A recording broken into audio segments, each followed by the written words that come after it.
mulai kula bolak-balik matur. Kula niku nggih mulai umur 20 tahun napa pinten. Kula nu asline nggih gadah penyakit dan ekstrim penyakit saya.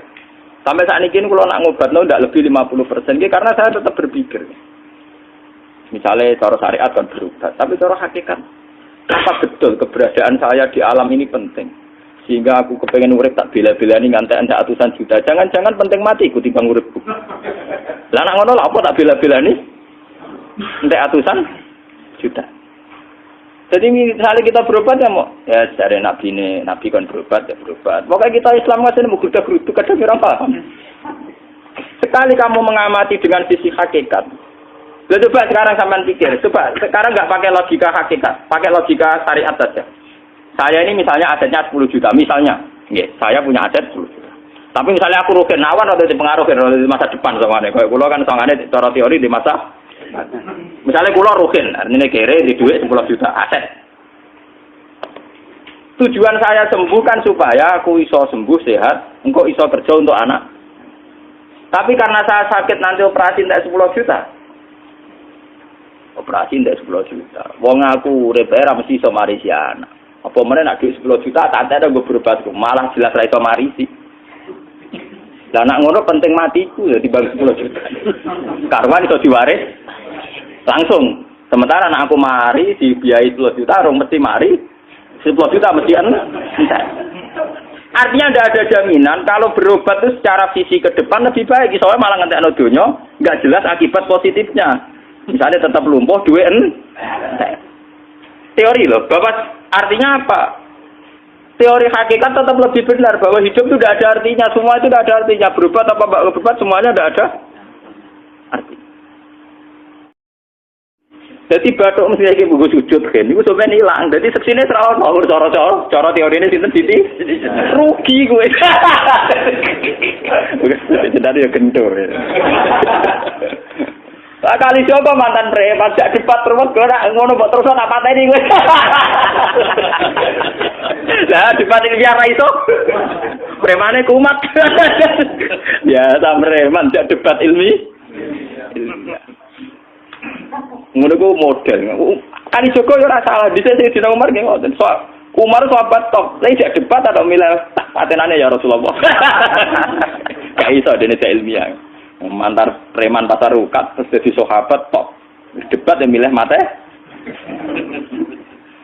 Jadi wonten cerita wong Yahudi njaluk keputusan Nabi bareng wis diputusno Nabi cek mamang ndak tenang keputusane ngono dalam sengketa duniawi.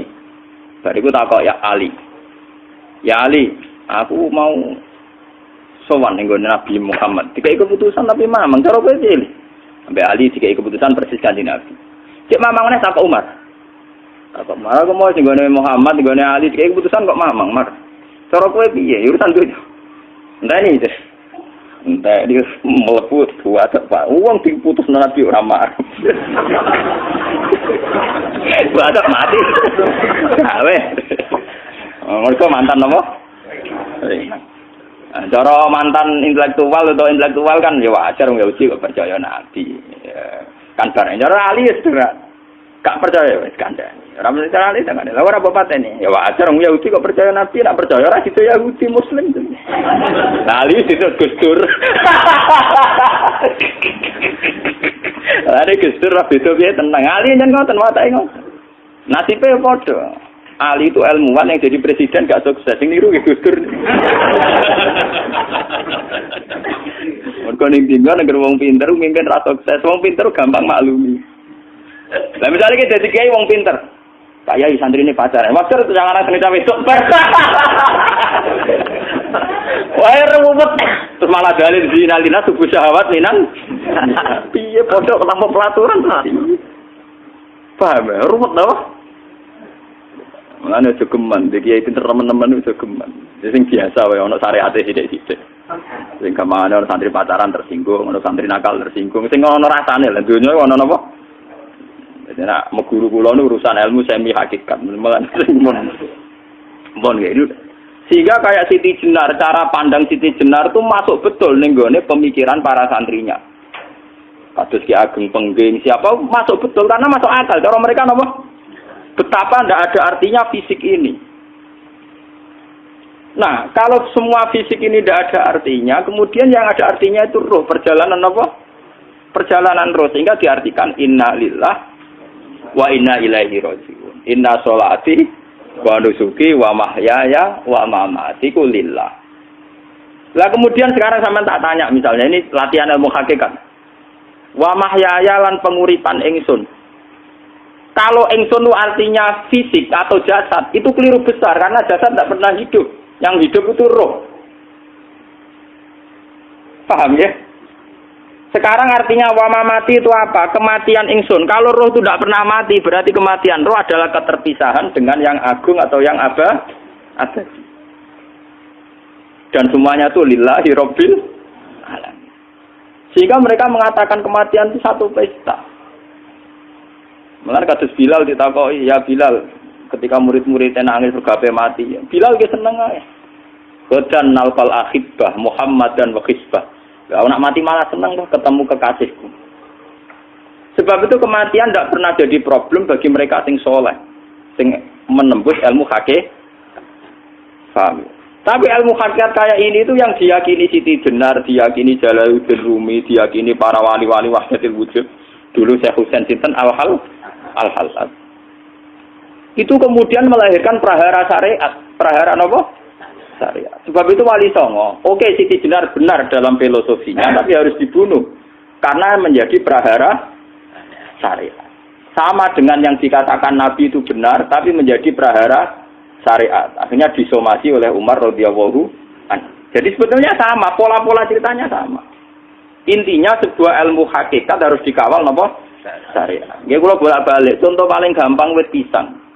Wong nak mangan gedang kulitnya tetap dibuat. Tapi umpama gedang dari awal ora usah kulit, ra sido dadi gedang. Paham nggih? Meskipun kon ape dipangan ya dibuat. Tapi kita tidak bisa membayangkan pisang dari awal tanpa napa? Mbah kekeringan, mbah bosok, mbah ra sido dadi napa? Pisang. Terus pentingnya syariat lagi begini, malah nih penting ngaji wali-wali syariat yang pintar kados Sunan Kudus, kados Sunan Bonang. Andai kan tidak ada syariat itu dunia pun mesti rusak. Contoh paling gampang masalah pornografi, porno aksi. Jadi jenar aja omongi ngono ibu ngakak-ngakak deh. Dari pangeran wis pirsa, kowe nek klambi pangeran roh ora tentara ya rasa klambenan. Wong ora ana gunane. Kalau yang paling penting ku nazarullah, kenapa kowe klambenan barang, wong kowe klambenan ora pangeran tetep pirsa. Nyatane si jenar nak mulang nggih coba klambenan lah intine napa? Dinya ada nabi Sunan pun. Nah, aku percaya kabeh nazarullah ora usah napa? Klambenan. Tetapi teori ora usah klambenan iki dienggo tenan. Mulane nek pas wiridan aliran sesat ciri utama. Kira klambenan tenan. Lah ruwet to. Lho iki tenan iki cerita. Iki pentingnya ngaji nggih. Ben sampean ngerti variasi riwayat kemudian kita orang syariat harus kayak apa, kemudian kenapa menjadi aliran wahdatil wujud. Lah terus kita ini ya, kita ini kan orang syariat. Memang kalau manung syariat itu akeh kok sampean-sampean siji mesti ra kramat. Modele ora ada duwe bingung, ruwet. Urip wong syariat lho apa? Dineng bojo wedi, dineng tangga wedi, pengaruhe menurun. Pancen orang syariat itu banyak kriminal tauhidnya itu memang jelas. Melane kiai-kiai peke nak ketemu kiai-kiai sing setengah jadah wedi mergo iso nebak atine. Ndekne meriang lho, sing kiai ora tau salat keramat padahal ngambungan wong. Sumudina salat pas waktu kok ora tau keramat. Wong ape buah utang tanggane iku keramat apane? Sing kono ngawur-ngawur sowan pirang meriang oleh syariat ngadepi wong hakikat napa? Mulane jogeman dadi wong syariat sing ngene iku bahaya. Nah kula mboten ngarah. Sampai dadi wong syariat sing ora keramat. Bahaya sekali itu bagi perjalanan agama. Kalau sering ketemu kiai-kiai yang terkenal keramat di juaduk tiang-tiang hakikat. Ditantang kocok-kocok kalau wani, tantang aku tetap rawani kok. Mikir deh. Karena orang yang sama-sama ke jalur hakikat tetap punya alamat, tetap wonten simahum fi wujuhi min atsari sujud. Cara pandangnya mesti sama. Kalau nanti ketemu murid, ya artinya yang ikut aliran Siti Jenar, dia ada sholat, ada apa, hidup di satu tempat gitu. Padahal dia bisa baca ihya. Dulu pernah mondok di Mekah, pernah di Irak. Itu ya meresahkan para kiai. Kemudian sebagian mereka minta saya suruh ketemu. Ya walhasil kalau ketemu. Ketemu pertama ya. Jenengan Gus Ba, tapi zaman roh jenengku teu pernah tak arani muka sapa. Nggih biasa mawon. Kula ora usah kenal jenengan nggih kenal. Dadi kula nggih biasa mawon. Lah niku pernah ngajar-ajaran ning. Lah Gus ning donya tak enteni mau turu ngenteni mati ngono Gus kok repot. Ucapan kula terus enak. Sampai ada wong hakikat wong ngenteni mati barang. Ya mati wis saiki iku. Ora usah ngenteni saiki padha-padha wis napa? Wis mati. Ya saiki wis padha-padha wis urip. Wis padha kabeh. Nah, cara ilmu hakikat kan terus sama semua. Napa? Sama semua. Tadi makanya itu tadi. Kalau baleni malih logika hakikat itu begitu ya. Roh itu ditiupkan oleh Tuhan ke kita. Kemudian roh karena ikut alam fisik, alam jasad, roh ngalami yang kita alami. Nggih. Ketika roh ngalami yang kita alami dia tersiksa. Nah, ketika roh sudah terpisah dari jasad yang mengekang, yang memenjara ini, dia senang terus kembali ke Tuhan. Ini disebut inna lillahi wa inna ilaihi. Lah jasad ini kemudian menurut ilmu hakikat enggak ada gunanya sama sekali total. Hilang ditelan tanah. Lah kalau begitu jasad ini nak mbok agul-agulan. Gusti bathuk kula tak nggo sujud tangan kula ndi buktine tangan wis ra ono. Bathuk wis ora. Mulai dari Siti Jenar, hanya wali bodoh kayak kalian yang punya ajaran bodoh begitu. Malah rasupan terus. Mulane Sunan Kalijaga semangat kon mateni mergo tambah omongane glodro nduk ndi. Tapi yang enggak disadari Siti Jenar yaitu tadi. Inti dari ilmu hakikat itu kan tunduk sama kersane Tuhan. Kalau sudah tunduk pada kersane Tuhan, kalau kersane Tuhan roh kita harus di jasad. Dan wujud jasad kita ini juga karena kehendak Tuhan. Kenapa yang wujudnya jasad yang karena kehendak Tuhan engkau ingkari? Sementara wujudnya roh tidak kamu ingkari. Toh wujudnya jasad ya bi iradatillah wa bi masyiatillah.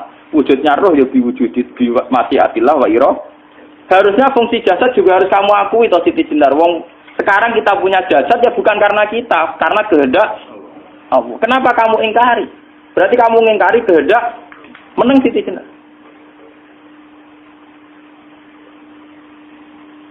Makanya hakikat yang pertama Saim itu pasti khayal. Lah Siti Jenar itu hakikatnya baru yang sampai khayal itu. Jika dia tersesat. Sebetulnya kalau sudah hakikat beneran itu tidak perlu khayal begitu. Artinya tidak perlu khayal jasad kita sing senajan ora ana gunane ini. Tetap piye wae wujudnya karena kehendak Allah. Juga kita harus terima. Apapun kekurangannya, apapun kenaifannya, ironisnya harus kita terima. Ini sebagai bentuk penerimaan kita pada masyiatil. Begitu juga keadaan roh kita sebagai penerimaan atas masyiatil. Meskipun ada teori-teori roh yang lebih valid. Lebih valid misalnya begini. Kanjeng Nabi itu suatu saat ininya terputus karena perang Uhud. Itu Kanjeng Nabi dia dolanan drijine ini. Napa cara napa jari jemari ini Nabi putus. Iki dolanan. Jadi Nabi sendiri kadang sering ngajarkan ilmu hakikat. Hal lagi illa usbun udmiyat wa fi sabilillahi ma lafitu. Kowe ora trimo fisik, bentuk fisik jari jemari sing ditetir berdarah. Tapi nak kowe wis fi sabilillah ayo wis balik ning habitatem. Sehingga kenapa para sahabat itu ketika dicincang, ketika putus tangannya, putus kakinya, sahabat yang usul ke ilmu hakikat itu malah senang. Karena jasad kita ini kan ila sabilillah menuju jalan Tuhan. Sekali dia sudah terluka fisabilillah itu sudah menemukan formatnya. Cara teori Cina sudah menemukan formatinya. Paham gitu? Orang kok malah ngeluh itu berarti goblok nak ngeluh, paham tak? Paham ini apa?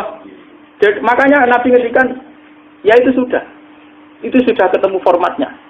Ketika rohnya para syuhada nanti kembali ke Tuhan ya ketemu formatnya lagi. Itu disebut wala taqulu lima yuqtalu fi sabilillah. Dia tidak mati sesuai formasi awal, yaitu roh kembali ke Tuhan dan jasad ikut mengawal. Nah itu Nabi kadang ya pakai ilmu hakikat begitu. Mulane kula bolak-balik matur, kula niku nggih mulai umur 20 tahun napa pinten. Kula asline nggih gadah penyakit dan ekstrim penyakit saya.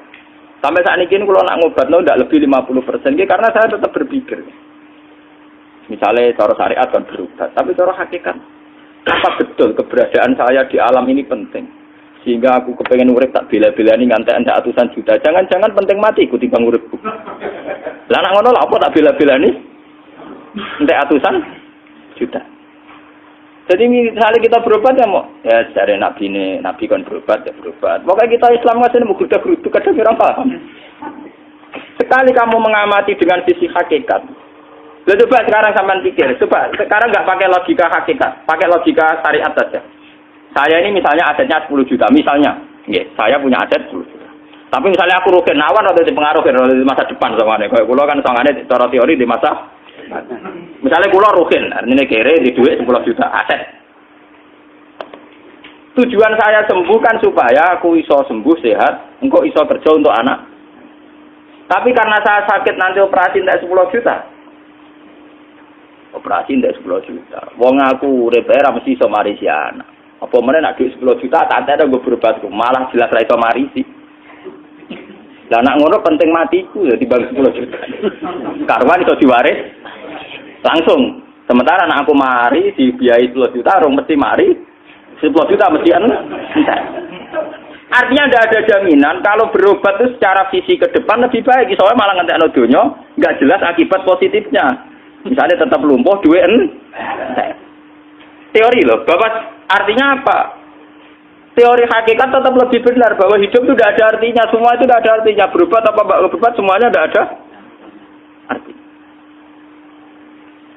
Teori loh gini. Sehingga kalau kita tengah-tengah aja tengah-tengah, kasus kula misalnya loro nggih berobat. Gusti separuh kula nglakoni syariat, tapi sebagai kula ulama fikih iki separuh kula lakoni napa? Jadi kula tetap mboten ngarah obat 100%. Tapi orang arah berobat wong kula tiyang napa? Syariat. Tapi memang faktanya itu begitu. Cara Kanjeng Nabi kadang Kanjeng Nabi berobat. Kadang Kanjeng Nabi wis nikine tercincang gede guyonan. Wa laki illa usbu'un udwiyat. Ora apa tripi sing gak melok-melok. Nah, bukti bahwa jasad itu begitu tidak penting. Kayak Sayyid Hamzah. Mula Sayyid Hamzah nganggep wahyu bentone ra karuan. Kalau teori Siti Jenar itu benar, teori Jalaluddin Rumi benar teorinya lho, ora kok ra salate lho, nggih. Maksudnya kok manut ra salate. Benar dalam analisis roh. Ketika Sayyid Hamzah dinyatakan mati oleh manusia, oleh hukum manusia dinyatakan mati karena dia sudah tidak bergerak. Dalam teori hakikat kan rohnya Sayyid Hamzah sudah fi khawasili tuyurin khudrin. Rohnya sudah diambil Tuhan, tidak mati. Paham ya? Ketika rohnya Sayyid Hamzah sudah diambil, jasad ini sudah tidak punya rasa.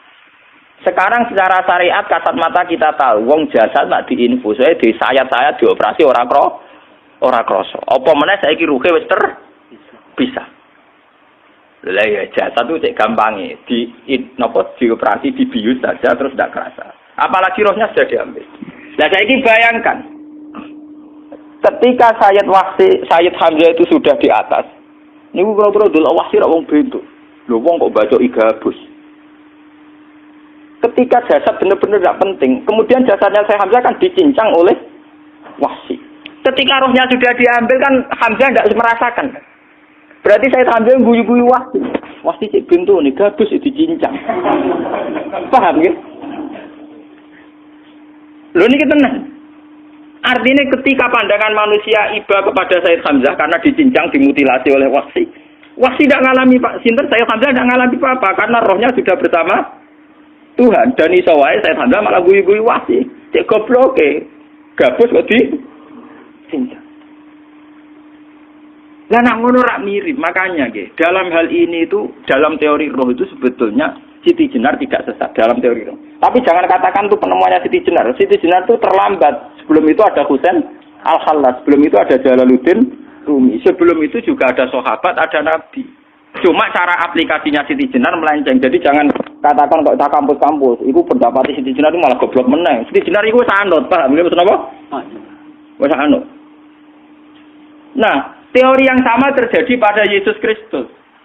Ketika Yesus misalnya secara lahir dicincang, dimutilasi, diapakan oleh orang Yahudi. Sebetulnya rohnya dia sudah bersama Tuhan, kembali ke Tuhan Bapa, nah cara Kristen. Nah cara Islam ya balik ning pangeran. Andaikan itu iya, itu ya ada masalah karena hakikatnya dia tidak dicincang, tidak dibu. Adekan iya lah, tentu menurut Islam yang dibunuh Yudas atau siapa itu yang masuk bialau. Tapi sama sebetulnya teorinya sama. Kalaupun ya ada masalah. Oke, kalau misalnya Nabi Isa karena ada kontroversi menyangkut dia atau Yudas. Sekarang yang Zakaria dan ya Zakaria ya itu dicincang betul oleh orang Yahudi. Matinya dimutilasi. Tapi dia tidak apa-apa. Karena ketika beliau dicincang, rohnya sudah diambil. Ini rumah tenan kan. Ben kira untuk kendel mati paham kan ya. Dadi maksudnya niku kula ajari nak mati itu tidak problem ya. Niki kalau urip mesti lho. Nah ini bersamaan paham ya.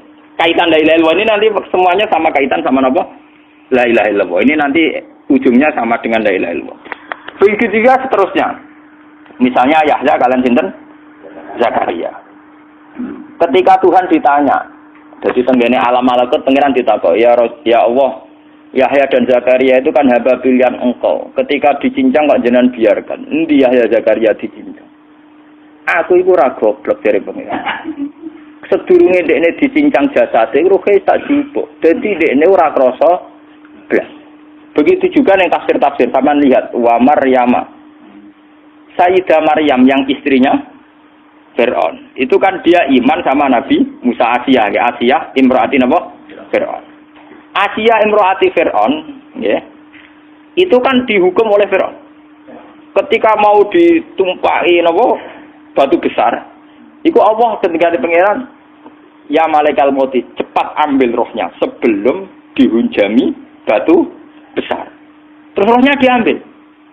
Sebab itu dalam hukum Tuhan, Tuhan itu tidak merasa bahwa Tuhan membiarkan Asiyah, membiarkan Hamzah, membiarkan Yahya, membiarkan Zakaria. Dalam hukum Tuhan, semua orang ini roh-roh terhormat. Akhirnya nak anggo teori iki sing nyincang malah goblok wong gabus goblok cincang ngono dadi nak anggo teori iki malah berbalik, sing goblok sing nyincang. Tapi yo ora kok sesuai sampean kiaskan saja. Wong dibius wae disayat-sayat gak kroso. Kaya apa nak ruhe bener-bener wis tercabut terpisah. Rasane nang ndi? Iku sing disebut wala taqulu lima yuqtalu fi sabilillah napa? Lah kemudian roh ini kemana? Nah, roh itu sudah menyatu dengan kalimat tauhid. Mesti roh itu bersaksi la ilaha illallah. Itu sing disebut ning alam roh ketika Allah tanya alastu bi rabbikum mesti qalu bala. Mesti mereka jawabnya napa? Bala. Karena alam roh tentu lebih mudah bersaksi akan keberhadiran dan keeksistensi Tuhan Allah Subhanahu wa taala. Paham ya, ini zaman penting. Nah, ketika kalimat tauhid sudah menyatu kayak begini, itu mesti kalimat tauhid sing mesti langsung untuk swarga. Itu dimaksud Nabi mustaiqinan biha qalbu mukhlishon biha qalbu. Ati itu qalbu kan nggak bisa kamu artikan jantung atau liver kayak teori modern sekarang. Misalnya qalbun itu apa? Jadi kiai qalbun itu jantung. Nah, ngono beda mek liver. Lah liver apa kabidun niku akal-akalan aja padha ora paham. Bahasa kolbun, fikrun, aklun itu sesuatu yang misteri. Lah, roh ini kemudian dengan kalimat tauhid sudah menyatu disebut mukhlishon biha kolbu. Ada tingkat kemurnian hubungan roh dengan kalimat tauhid. Lah kalau begitu pasti dakhalal jannah. Karena tidak mungkin kalimat tauhid kok di neraka. Lah ini ngomong masalah-masalah hakikat. Wong sing gak tahu petualangan hakikat, momene sing sering bingung bakas duit, bayar kredit, utang jatuh tempo, ora usah melok mikir, utek wis entek go mikir duit.